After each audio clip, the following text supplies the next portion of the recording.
Okay, one last video, kids, and then we're done with this unboxing video.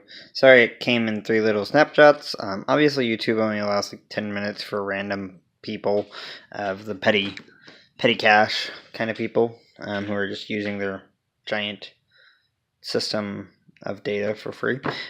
So I ended up on a thought last time, which was, some legacy board games allow other players to kind of swap in or out as need be, and you just jump into the game, and other players know how to play the game. This game seems to encourage the same 6 players playing every game.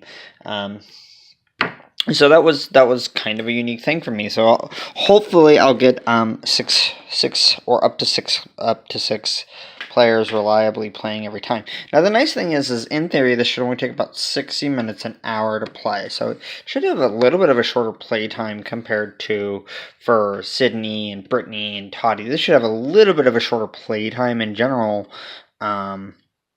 For us, because normally Arcadia Quest is almost 2.5 hours, depending on how slow some of us are taking their turns. And we're not going to name any names about who's doing that. But so this is supposed to be 60 minutes. I put the box all back in order. Everything fits back in there. Looks good and ready to go. Like I said, just don't know a lot going into this game. It looks really cool.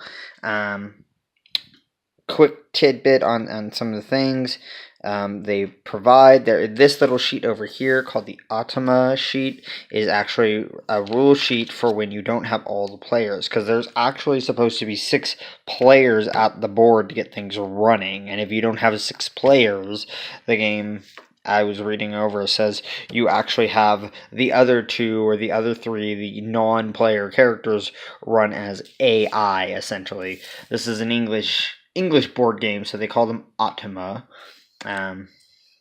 I'm going to assume that's just a European nation kind of thing. It's Automa, not AI, but it's artificial intelligence. So this is a set of guidelines of how to run the AI's turn when when their turn comes up.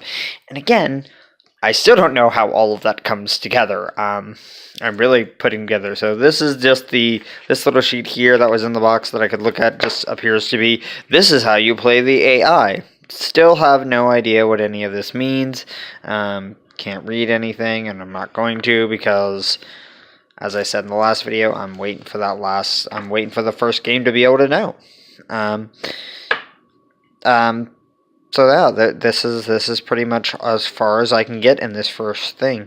One cool thing I noticed in the back that this game provided, which I was really enthused by, is, like a lot of other games that I like, this is a story narrative game where our decisions are not just like arbitrary, we're going to do this. This is actually a story game, and it's neat because it looks like in the back of this book we're going to have our own, like, what's part of story, part 1, what happened, and then we're going to get to make part 2 and part 3 and part 4 and all that kind of stuff. So they actually provide a page in the back of the Chronicle book that tells your story of how Charterstone develops as a city. So yeah, this is a little icon guide. They actually tell you on the back, don't look at this as much as possible to avoid spoilers, or else you'll be confused, or you'll have an indication of what's coming up ahead. So I have not really looked at this. You can flash it, but I'm not going to let you look at it. But yeah, there's little symbols and stuff like that. So yeah, that's all that's in the guidebook. So everything else is going to be in that index box. We're going to learn the rules as we go, figure out the map together, and there you go.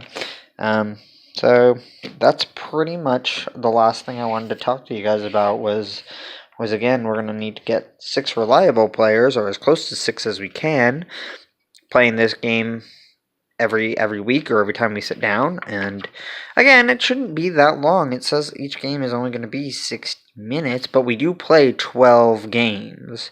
So to complete the game at the end of 12th game to determine who wins. So that's Charterstone unboxing. That's all I can show you for now. Hopefully in a week or 2 weeks from now, after Christmas maybe, we'll see another video. Either I will go through and update everybody what we kind of accomplished that game, or if the group agrees to be videotaped, we'll actually do a whole videotaping of us playing the game from start to finish with each other. No promises there. I've got to kind of talk to all the players who are going to get there, but there you